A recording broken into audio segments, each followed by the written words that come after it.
तो राजकुमार जी का ही माहौल है नहीं है। जैसे पिछले चुनाव में देख लो, जैसे रवि सैनी को टिकट मिली तो एक साथ तो रहे नहीं। प्रधानमंत्री है, कहते हैं कि मोदी लहर में भी विधायक जी खूब वोटों से जीते थे। ये मोदी फैक्ट्री यहाँ काम नहीं करता है। तो यहाँ कौन सा फैक्टर काम कर रहा है? यहाँ पे खाली आदमी को देखती है जनता, पर्सनल कोई कांग्रेस बीजेपी नहीं देखती। इधर कांग्रेस बीजेपी आम आदमी पार्टी। चुनावी समीकरण तो ये है कि डॉक्टर राजकुमार शर्मा भाई साहब हैं, वही रहेंगे, वर्तमान में हैं और वर्तमान में आगे भी वही रहेंगे। हाँ, फाइनल है तो 50 क्या 55 भी जा सकता है, इसमें क्या कहने वाली बात है। वो तो भाई साहब के फुल फेवर के आदमी है, साहब बोलते हैं एकदम क्लियर। कि जो ये मोदी है ना, इसका ये 3-4 काम है, ये आज तक प्रधानमंत्री इंडिया में बनने के बाद में भी नहीं किया। बताओ एक दो काम तो बताओ। राम मंदिर, कश्मीर 370 कश्मीर वाला, एक 3 तलाक। मैं वोट देता हूँ पार्टी को, मैं ये नहीं समझता कैंडिडेट कौन है, कैंडिडेट कोई भी रहे। एक तो पहले तो नाम चला था ओमदास जी महाराज का, अगर उनको टिकट मिल जाती है तो राजकुमार शर्मा जी विधायक जी हैं, वो अपने आप बैठ जाते, चुनाव ही नहीं लड़ते। क्यों चुनाव क्यों नहीं लड़ते? और ओमदास जी को टिकट आई? नहीं पता है उनको, ओमदास जी की टिकट मिल गई तो वो पक्का हारेंगे वो। अच्छा। चुनाव लड़ने का मतलब ही नहीं है फिर तो। राजस्थान में विधानसभा के चुनाव जैसे जैसे नजदीक आ रहे हैं, गाँव में एक मंडलियां बन गई हैं जो चुनावों पे लगातार वार्ता भी कर रही हैं। फिलहाल तो बातें टिकट की हो रही हैं, क्योंकि मैदान में बहुत से चेहरे हैं जो चुनावी चर्चा लगातार है, वो दौड़ में भी शामिल हो रहे हैं। ऐसे ही बहुत गांव के ऐसे चौक हैं जिनमें चुनावी चर्चाएं चल रही हैं। ऐसे ही हम एक कोठी रोड पे हैं, वो बैठ कर एक चुनावी चर्चा थी। पहले तो दिखा देता हूँ मैं कहाँ मौजूद हूँ। ये कोठी रोड है जो कोठी से होते हुए चौबद्राओं की ढाणी है, उधर जाती है ये रोड। और उसी रोड पर एक मंडली बैठी थी, राम सिंह जी एडवोकेट, उनके कार्यालय पर मौजूद है। एक मंडली बैठी है, राम सिंह जी से शुरुआत करते हैं। क्या लगता है अब की बार क्या माहौल है? क्योंकि बीजेपी से तो खूब उम्मीदवार मैदान के अंदर हैं और टिकट की भी चर्चाएं जोरों शोरों से, कुछ नाम भी आगे आ रहे हैं। तो आपको क्या लग रहा है इस बार कहाँ किसका माहौल बनने जा रहा है?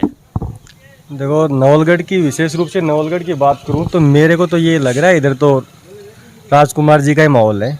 और तो बीजेपी में तो कोई 5-4 कैंडिडेट आ रहे हैं, तो ऐसा कोई एकता तो है नहीं उनमें कि विशेष रूप से कि क्या नाम है कि एक साथ तो रहते नहीं है। जैसे पिछले चुनाव में देख लो, जैसे रवि सैनी को टिकट मिली तो एक साथ तो रहे नहीं बीजेपी वाले। तब की बार जो बार जो सभाएं हो रही हैं उनमें कह रहे हैं कि एक साथ ही हम लोग। बोलने से क्या होता है, वो तो बोल लेंगे कि एक साथ, अगर एक साथ रहेंगे नहीं, मेरे को नहीं लगता पर्सनली कि एक साथ रहेंगे बीजेपी वाले। तो भाई साहब को किस रूप में देख रहे हैं? क्योंकि 15 साल से विधायक हैं, उनके कामों को किस रूप में देखते हैं आप? अच्छा काम किया है राजकुमार जी ने, बहुत अच्छा काम किया है, बहुत अच्छे से पेश आते हैं जनता के साथ और लगभग 100% ही वही रहेंगे। कांग्रेस की टिकट भी उनकी है और जीत भी उनकी पक्की है। तो बीजेपी वाले लगभग 15 साल से तैयारी कर रहे हैं, कहाँ क्या कमी लग रही है आपको? ये जीत नहीं पाते? कौन सा ऐसा अगर बातचीत करें प्रमुख कारण का, क्यों नहीं जीत पाते? जो राजकुमार जी का आप समर्थक हैं, यूँ कहें जीत का अंतर है उनका लगातार बढ़ता गया, पहले 13 से 33, 33 से 36 की प्रकार देखते हैं आप लोग। मतलब राजकुमार जी का जीत का मेन कारण ये है कि बीजेपी में जो टूट है, जो फूट है ना, कि बीजेपी वाले एक नहीं रह पाते और एक दूसरे का साथ नहीं दे पाते। एक को टिकट मिल जाती है तो वो फिर क्या है, उसको अंदर ही अंदर काटते रहते हैं, चाहे वो कोई भी हो, जैसे रवि को मिले या जैसे विक्रम जाखड़ को मिले या किसी को भी मिले। मतलब एकता बनाए नहीं रखते प्रॉपर रूप से, वो एक दूसरे को अंदर ही काटते हैं। अगर अपन पिछले चुनावों की ओर चलते हैं तो रवि जी को बीजेपी की टिकट मिली थी, विक्रम जी निर्दलीय चुनाव लड़े और जो आंकड़ा था आपकी, जो यूँ कहें कि एक अच्छी उम्मीदवार जो आप संपर्क में हैं विधायक जी, वो 36,000 से जीत गए। तो क्या एक बड़ा आंकड़ा शायद मेरे हिसाब से विक्रम जी ने भी छुआ था निर्दलीय होकर? हाँ, विक्रम जी ने अच्छे खासे वोट लिए थे, क्या नाम है, लगभग 40,000 से अंडर 40,000 में थे, 40,000 तो नहीं थे। और रवि सैनी ने भी अच्छे वोट लिए थे, पर रवि सैनी अब की बार सुनने में आ रहा है कि इधर नवलगढ़ से तो तैयारियां कर नहीं रहे हैं। अब की बार तो उदयपुर वाटी से लड़ रहे हैं, तो वहाँ क्या लगता है कि मिलेगी टिकट? अपनी तो विधानसभा से बाहर की बात है, उधर का तो अपन को क्या पता कि मिलेगी या नहीं मिलेगी। पर इधर तो ज़्यादा करके राजकुमार शर्मा का माहौल है। राजकुमार शर्मा ने अच्छा काम किया है और आगे भी करेंगे, ऐसा ही लगता है, लगभग उन्हीं का है। राम सिंह जी, दो मुद्दों को अगर बातचीत करें तो सीमेंट वाला फैक्ट्री वाला, जिससे शायद मेरे हिसाब से आप भी रूबरू होंगे, एक बदराना वाला जोड़, कहीं ना आपको नहीं लगता कि इस बार विधायक के लिए थोड़ी सी वो सामना करना पड़ेगा, उनकी जो मुश्किलें हैं उनका, क्योंकि बीजेपी वाले अपने मोटो में लेकर चल रहे हैं इस चीज़? हाँ, थोड़ी बहुत परेशानियाँ तो आती रहती है, अगर देखो राजनीति में थोड़ी बहुत तो ऐसे चलती रहेगी, उससे कोई मेरे हिसाब से कोई फर्क पड़ेगा नहीं पड़ेगा, देखो आगे क्या होता है। तो कुछ और भी लोग यहाँ मौजूद हैं, उनसे भी बातचीत करते हैं। नाम जयप्रकाश है और खिंवासर लक्ष्मणगढ़ से बिलोंग करता हूँ और लक्ष्मणगढ़ में आम आदमी पार्टी का कार्यालय हमारा, और आम आदमी पार्टी से आप आदमी लोग पार्टी के जिला तो लक्ष्मणगढ़ में मेरे हिसाब से रोहतास राजी बहुत मजबूत रहते हैं, कार्यकाल काफी अच्छा माना जाता है। एक भ्रष्टाचार के कारण से हर जगह हमारी तहसील में बदनामी के दाग है और बेरोजगारों को लिए भी धोखा साबित किया है। तो आम आदमी भी अभी हाल ही में जो पिछले चुनाव हुए थे पंजाब में बड़ी अच्छी लीड लेकर एक पूरे राज्य जो यूँ बात करें देश के अंदर एक अच्छी छवि के रूप में उभर के आए, तो क्या राजस्थान में वो इन सभी सीटों पर अगर चुनाव लड़ने की देख रही है तो उसको किस रूप में देख रही है? बिल्कुल सभी सीटों पर चुनाव लड़ने की पूरी कोशिश है और हनुमान नगर और गंगानगर में जो रैली हुई थी उसमें भी बहुत तादाद से लोग इकट्ठे हुए थे। भ्रष्टाचार से तंग आ चुके इनसे लोग बहुत बुरी तरह। कांग्रेस वालों को क्या कहना है आपको? मैं तो कहूँगी भ्रष्टाचार छोड़ दो और कांग्रेस को अच्छी तरह से हैंडल करो। अब वहाँ से भी फूट रही है, सचिन पायलट जी गहलोत जी की नज़र आ रही है, बड़ी फूट है वो। और उससे भी लोग क्या है कि ये सोच रहे हैं कि क्या क्या करना, क्या है, किसको दे वोट। आम आदमी पार्टी में अभी क्या है कि नई पार्टी है और हर लोग ईमानदारी से काम करना चाहते हैं और पूरे काम दिल्ली में किया है। हर लोगों की कोई कंप्लेन नहीं है आज तक। दिल्ली में हर चीज़ समझदार आदमी सोचे तो आम आदमी पार्टी उनके लिए बेस्ट है। राजस्थान में तो ये रहा है कि जो अगर पीछे के चुनाव देखें तो एक बार बीजेपी, एक बार कांग्रेस, एक बार बीजेपी। इस बार कांग्रेस ही, तो बीजेपी तो उम्मीदवार लगा रही है कि हम ही आएंगे दोबारा। हाँ, लोगों को यही हो गया कि अब की बार बीजेपी आएगी और उसके बाद अगली कांग्रेस आएगी। मिलीजुली की सरकार है, एक दूसरे को मिलके काम कर रहे हैं अपने आप में। मतलब जैसे ये इन्होंने सोच लिया कि अब बीजेपी आएगी, वैसे कर रहे हैं ये खुद मिल। आप हमारी विधानसभा के पड़ोसी विधानसभा के हैं, तो नवलगढ़ में किस रूप में देखते हैं आप कार्यकाल, जो यहाँ बीजेपी का हो या कांग्रेस को? कार्यकाल राजकुमार जी का अच्छा रहा है। बड़ा चेहरा यूँ कहें कि मोदी जो प्रधानमंत्री है, कहते हैं कि मोदी लहर में भी विधायक जी खूब वोटों से जीते थे। ये मोदी फैक्ट्री यहाँ काम नहीं करता है। तो यहाँ कौन सा फैक्टर काम कर रहा है? राज यहाँ पे खाली आदमी को देखती है जनता, पर्सनल कोई कांग्रेस बीजेपी नहीं देखती। इधर कांग्रेस बीजेपी आम आदमी पार्टी, जनता खाली चेहरे को देख के वोट देती है, राजकुमार को देख के वोट देती है। शायद वही वो कारण रहा कि पहली बार बसपा से आए, दूसरी बार निर्दलीय, तीसरी बार कांग्रेस आए, और वो जीत का आंकड़ा भी लगातार बढ़ता गया। कुछ और भी लोग यहाँ मौजूद हैं, उनसे भी बातचीत करें। अगर इसी मंडली की बात करें तो एक सदस्य और यहाँ मौजूद है, उनसे भी बातचीत करते हैं। क्या नाम है आपका? हमारे सुनील सैनी। सुनील जी, क्या लगता है, क्योंकि चुनाव सर पे हैं, कुछ ही महीने बचे हैं, नवलगढ़ में अच्छा खासा माहौल भी चुनाव का बनने लगा है, आपके हिसाब से क्या चुनावी समीकरण बन रहे हैं नवलगढ़ में? चुनावी समीकरण तो ये है कि डॉक्टर राजकुमार शर्मा भाई साहब हैं, वही रहेंगे, वर्तमान में हैं और वर्तमान में आगे भी वही रहेंगे। क्या लगता है इस बार तो कुछ गाँव में जा रहे हैं, कह रहे हैं कि बीजेपी मजबूत हो रही है? वो सब कहने की बातें हैं, उसमें कुछ नहीं होता है। वो भाई साहब जीतेंगे और पिछली बार से ज़्यादा लीड से ही जीतेंगे। वो जीत भाई साहब की। एक नारा इन दिनों खूब चर्चाओं में है, कुछ गाड़ियों के पीछे मैंने भी दिखा है, गाड़ियों के पीछे एक लाइन लिखी हुई है कि अब की बार 50,000 पार। हाँ, फाइनल है तो 50 क्या 55 भी जा सकता है, इसमें क्या कहने वाली बात है। वो तो भाई साहब के फुल फेवर के आदमी है, साहब बोलते हैं एकदम क्लियर है। बीजेपी वालों को किस रूप में देख रहे हैं? काफी उम्मीदवार यहाँ टिकट की होड़ में है। ठीक है, अपनी अपनी कोशिश सभी करते हैं। क्या लग रहा है उनका माहौल बन पाएगा? वो देखो मैदान में उतरेंगे तब पता चलेगा। और फिर हाल वर्तमान में तो भाई साहब का माहौल ठीक है और अच्छा है। सुनील जी, विधायक जी के कार्यकाल को लगभग आप 3 बार वो चुनाव जीत चुके, तो क्या उम्मीदें हैं कि कितने चुनाव और जीतेंगे? वर्तमान में तब तक राजकुमार जी अमर रहेंगे, तब तक तो राजकुमार जी चुनाव जीतेंगे, उसके बाद में देखेंगे कौन खड़ा क्या होगा। पता कि मतलब ये वो अपने एक शेखावत जी जो 25 साल तक नवलगढ़ पे उन्होंने विधायकगिरी की है। हाँ, तो उनको तो हराएंगे ना भाई साहब।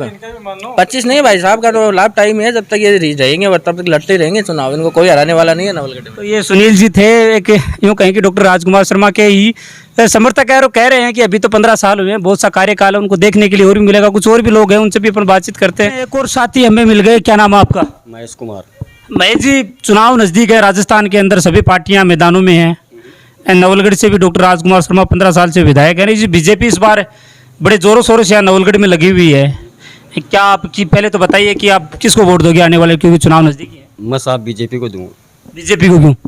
बीजेपी को इसलिए दूंगा मैं कि जो ये मोदी है ना, इसका ये 3-4 काम है, ये आज तक प्रधानमंत्री इंडिया में बनने के बाद में भी नहीं किया। बताओ एक दो काम तो बताओ। राम मंदिर, कश्मीर 370 कश्मीर वाला, एक 3 तलाक, और ये बहुत सी चीज़ें हैं जो कि अभी तक इंडिया में कोई भी प्रधानमंत्री आने के बाद में नहीं हुआ। ये तो बात हुई केंद्र की। आप अगर नवलगढ़ की बात करें, मैं वोट देता हूँ पार्टी को। मैं ये नहीं समझता कैंडिडेट कौन है, कैंडिडेट कोई भी रहे। तो 15 कहाँ कमजोरी हो गई कि नवलगढ़ में बीजेपी की सरकार नहीं आ पा रही है? किधर? अगर नवलगढ़ की बात करें तो कहाँ कमियां रह रही? बीजेपी की सरकार आती क्यों नहीं है? नवलगढ़ में या राजस्थान में एक बार 2 सरकार एक साथ नहीं आई है। हर साल 5 साल बाद में सरकार बदलती है, बिल्कुल बिल्कुल। आती कहाँ है। तो नवलगढ़ में एक विधायक यहाँ 15 साल से विधायक हैं, आप कह रहे हैं कि मैं बीजेपी को वोट दूंगा, तो बहुत से ऐसे समर्थक हैं तो बीजेपी को वोट देते हैं, तो कहाँ ऐसी नवलगढ़ की बातचीत करें पर क्षेत्र की, तो इस बार टिकट की बात करें तो आप किसको अगर पसंद करोगे कि टिकट बीजेपी को दे, किसी एक कैंडिडेट का, क्योंकि बहुत से चेहरे अब की बार मैदान के अंदर है, अगर किसी एक सदस्य का नाम लेके इसको बीजेपी टिकट देते तो किसका आप नाम नहीं साहब देखो, उसका मेरे को मालूम नहीं है, मैं उतना जानता भी नहीं हूँ। मैं यही कहता हूँ कि मैं वोट बीजेपी को देता हूँ, चाहे कैंडिडेट सामने कोई भी रहे, मेरे को वो कैंडिडेट से कोई मतलब नहीं है। ये कांग्रेस वाले हैं ना, वोट देते हैं, फिर वोट देते तब आते बोलते हैं कि साहब ऐसा ऐसा है, फिर चुनाव हो कि निकल जाता है तब उसके पास जाते बोलते मैं तेरे को जानता नहीं। ना, अगर किसी एक का नाम लेना चाहिए आप जैसे, ना किसी का नहीं लूंगा मैं, कोई भी रहे चाहिए। अच्छा, बस आप पार्टी के बंदे हैं। पार्टी का तो पार्टी से अगर बातचीत करें इस बार डॉक्टर वीरपाल सिंह शेखावत, विक्रम सिंह जाखड़, राजेश कटेवा, उमेंद्र चारण, इंदौरिया, उससे बहुत से नाम है, जैसे भवानी शंकर जी हो गए, सुमन जी हो गई, ऐसे अगर बातचीत करें तो बहुत से मैदान के अंदर है, तो किसी एक का नाम लेना चाहिए। मतलब अब माहौल जिस हिसाब से देख रहे हैं, आपके पास अभी नवलगढ़ से कोई बीजेपी का कार्यकर्ता पदाधिकारी आया है क्या? नहीं, कोई नहीं आया। मेरे पास कोई नहीं। तो क्या मानते हैं कि एक विधायक यहाँ 15 साल से बीजेपी ऐसे आ सकते हैं क्या कि घर घर जाकर अगर वो सर्वे नहीं करे, लोगों से जुड़ाव नहीं करे तो? नहीं देखो, आ सकती है ऐसी बात नहीं है, नहीं आ सकती, मेहनत करेगा तो आएगा। मैं ये नहीं कहता, मैं मेरा कहता हूँ, मैं और किसी का नहीं कहता कि कोई क्या करता है क्या नहीं करता, वो उससे मेरे को कोई लेन देन नहीं। मैं वोट बीजेपी को देता हूँ, स्टार्ट से देता हूँ, और देता पहले नहीं देता था। ये मोदी आया ना, तब से मेरे ऐसा है कि ऐसा प्रधानमंत्री नहीं आया और नहीं शायद आएगा। बड़वासी के रहने वाले हैं, कुछ लोग बैठे थे, उनसे चुनावी चर्चा कर रहे थे। ये भी बड़वासी से यही बाजार की तरफ निकल रहे, इनसे भी हमने रोक के चर्चा करनी है। क्या लग रहा है इस बार, क्योंकि चुनाव नज़दीक आ रहे हैं, यहाँ नवलगढ़ में भी अच्छा खासा माहौल है, वो चुनाव का बन गया है। अब माहौल तो बढ़िया जासी, धीरे धीरे जो नज़दीक आसी जी बढ़िया जासी। ये बड़वासी के रहने वाले हो, कल एक बड़वासी से कोलसिया बड़ी रैली भी निकली है बीजेपी की, कितने का आदमी थे वहाँ, क्या माहौल लग रहा है उसको भी? 400-500 आदमी थे, अच्छा था माहौल, बढ़िया बहुत बढ़िया था। और बीजेपी आएगी अब की बार नवलगढ़ में। बीजेपी आएगी नवलगढ़ में इस बार, तो भाई बीजेपी के समर्थक हमें मिल गए हैं। रोहिता जी बड़वासी से हैं। रोहिता जी, क्या लगता है, क्योंकि चुनाव में इस बार बीजेपी से खूब कैंडिडेट यहाँ टिकट की होड़ में है? बीजेपी की कैंडिडेट होड़ में है, लेकिन अभी ये एक तो पहले तो नाम चला था ओमदास जी महाराज का। अगर उनको टिकट मिल जाती है तो राजकुमार शर्मा जी विधायक जी हैं, वो अपने आप बैठ जाते, चुनाव ही नहीं लड़ते। क्यों चुनाव क्यों नहीं लड़ते? अगर ओमदास जी को टिकट है, बंदा नहीं पता है उनको, ओमदास जी की टिकट मिल गई तो वो पक्का हारेंगे वो। अच्छा, चुनाव लड़ने का मतलब ही नहीं है फिर तो।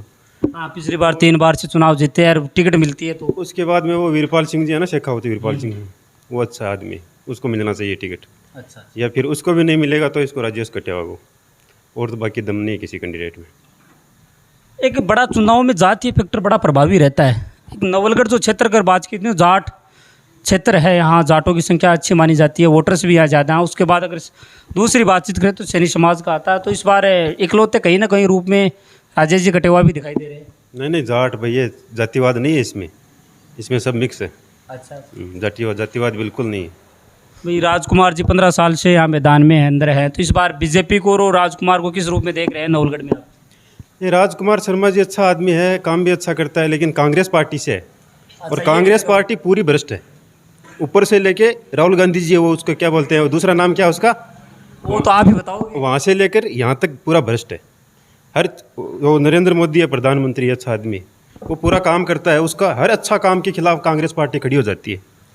कोई भी काम करता है उसके साथ खिलाफ खड़ी हो जाती है। राम मंदिर के खिलाफ खड़ी हो गई, 370 धारा कश्मीर में हटाई थी, उसके खिलाफ खड़ी हो गई। क्यों हुई? क्या वो देश हित में नहीं था? देश हित में जो काम होता है ना, उसके खिलाफ कांग्रेस पार्टी जाके खड़ी हो जाती है। तो राजस्थान में बातचीत करें तो एक बार कांग्रेस आ जाती है, एक बार बीजेपी आ जाती है। अब की बार कांग्रेस है, तो अब की बार क्या लग रहा है आपको? वो ही होना है जो पिछली शुरू से हो रहा है, एक बार बीजेपी एक बार कांग्रेस, यही होना, बीजेपी आएगी। तो अगर बातचीत करते हैं वर्तमान समय में यहाँ विधायक की, तो उनके कार्य को किस रूप में देखते हैं? क्योंकि इस बार नवलगढ़ में 2 मुद्दे प्रमुख हैं, श्री सीमेंट वाला और एक बदराना वाला। ये बदराना वाला है, बहुत गलत है, बहुत गलत किया है विधायक जी ने, बहुत ही अच्छा काम नहीं किया है। अभी वो उस पर कब्जा करके, वो गौचर भूमि है, उसको गायों के लिए छोड़ देना चाहिए था उसको, जितना है, और बहुत जगह है वहाँ पे कब्जा कर लेता है। गौचर भूमि यहाँ पे गाँव से दूर का ऊँट ले कुछ ले आते थे, मेला भरता था, सब खत्म कर दिया। तो राजकुमार जी तो इस मामले खत्म कर दी। तो राजकुमार जी तो इस मामले में कहते हैं कि बदराना से मुझे कोई लेना देना ही नहीं है। वो लेना देना नहीं है, वो सब जानता है। आज का मतलब क्या है कि पूरा चलता है इसमें, सोशल मीडिया में सब चलता है। वो बुढ़े, अब बुढ़े हैं ना, वो बुढ़े वो नहीं रहे अब, भोली भाली जनता बिल्कुल नहीं रही, अब सब समझदार हो गए हैं। एक ऐसा नहीं है कि मेरे को पता नहीं। एक चीज़ और पूछेंगे आपसे। वर्तमान समय में टिकट की होड़ में खूब नेताएं हैं, आप भी देख रहे हैं मैदान में अंदर, सबसे ज़्यादा प्रभावी किस रूप में देख रहे हैं कि अगर किसी एक का नाम लेना चाहिए तो बीजेपी से तो ओमदास जी महाराज है ना, वही सही है। तो ओमदास जी महाराज ने अभी तक खुलकर कभी ये नहीं कहा कि वो नवलगढ़ से चुनाव लड़ेंगे। कहा तो नहीं, लेकिन ऐसा ही होना, वो सुना था मैंने। क्यों? एक तो अगर एक क्वेश्चन और करेंगे, बाबा जी का आप जो ओमदास जी महाराज उनके पक्ष में क्यों है? उनके पक्ष में इसलिए है कि वो ये जो गौचर भूमि और भी थोड़ी बच्ची खच्ची है ना, ये रह जाएगी फिर, नहीं तो ये कुछ नहीं बचेगा इधर। दूसरी और कोई आदमी आएगा विधायक, वो अपना स्वार्थ देखता है, अपना सब कुछ अपना देखता है, वो बाकी यही मसला है। अगर ओमदास जी महाराज नहीं आते हैं तो दूसरा अगर किसको देना चाहोगे आप? क्योंकि ओमदास जी महाराज ने ये नहीं कहा है कि वो खुलकर यहाँ नवलगढ़ में चुनाव लड़ेंगे, तो दूसरा अगर किसी एक और कैंडिडेट का नाम? दूसरा वीरपाल सिंह जी शेखावत। कौन? वीरपाल जी का? वो अच्छा आदमी। मिले हैं क्या आप उनसे कभी? हाँ, मिलने बहुत बार मिलने। किस प्रकार का उनका स्वभाव है? यहाँ अगर क्षेत्र की बातचीत करें, नहीं, अच्छा स्वभाव है, बहुत अच्छी बातें करते हैं, जनता के हित की बात करते हैं। पिछले जो चुनाव हुए थे उनमें बीजेपी से रमेश सैनिया मैदान में अंदर थे, निर्दलीय के रूप में विक्रम सिंह जाखड़ ने अच्छे खासे वोट लिए थे, तो वो चुनाव इस चुनाव से किस प्रकार अलग रहेगा अगर इस बार मैदान के अंदर ओमदास जी महाराज जैसे आप बता रहे वो रहे? वो अगर वैसा ही रहा, पिछली बार जैसा ही रहा ना, ये विक्रम सिंह जी जाखड़, ये सब जो उमेंद्र सारण है, विक्रम जाखड़ है, वो शेखावत है और 2-3 है, ये सब अगर कॉम्बिनेशन में रहेंगे, एक को टिकट मिलेगी उसका साथ देंगे तो अच्छी बात है। नहीं, वो बोलेगा मैं निर्दलीय चुनाव लड़ेगा, विक्रम सिंह जाखड़ को टिकट नहीं मिलेगी तो वो जाके खड़ा हो जाएगा, फिर वो खत्म हो जाएगा सिस्टम। अभी तक जो सभाएं हुई हैं बीजेपी की वो बार बार यही कह रहे हैं कि एक साथ ही रहेंगे। एक साथ रहेंगे तो पक्का बीजेपी आएगी नवलगढ़ में। क्या लगता है इस बार नवलगढ़ में त्रिकोणीय मुकाबला बनेगा क्या? सीधा आर पार की जो लड़ाई होनी है वो सीधी होगी कांग्रेस? त्रिकोणीय में तो बीजेपी नहीं, मुश्किल हो जाएगा बीजेपी के लिए। मुश्किल हो जाएगा। तो ऐसे ही इन्होंने एक अपनी राय दी है, अगर नवलगढ़ में त्रिकोणीय मुकाबला बनता है तो डॉक्टर राजकुमार शर्मा की जीत होनी है वो निश्चित है। अगर आमने सामने का मुकाबला होता है तो कहीं ना कहीं बीजेपी वो प्रभावी रूप में अपना यहाँ जो कार्य है वो कर सकती है। अगर टिकट की बातचीत करें, उन्होंने बताया कि ओमदास जी महाराज के ये समर्थक हैं, बड़वासी से रहने वाले हैं, कुछ और भी यात्राएं हमारी आए दिन गाँव में रहेंगी। क्या लोगों के मन में है, कहाँ किसको टिकट मिलनी चाहिए, कौन किससे समर्थक है, और समर्थक है तो उनकी क्या खूबियाँ है और भविष्य के नवलगढ़ का किस प्रकार देखते हैं। और खास तौर से अगर 2 मुद्दों की चर्चा करें तो नवलगढ़ की राजनीति में इस बार 2 मुद्दे बड़ी चर्चाओं में रहे हैं, श्री सीमेंट और बदराना। उस विषय में नवलगढ़ की जनता की क्या राय है? क्या वो बदराना के साथ जो होना था वो गलत हुआ या श्री सीमेंट के साथ जो होना था वो सही या गलत हुआ? इस विषय में लगातार हम गाँव के युवाओं से और किसानों से यूँ कहें कि गाँव की चौपाल से बैठकर जो भी बड़े बुजुर्ग हैं उनसे लगातार चर्चाएँ करते रहेंगे।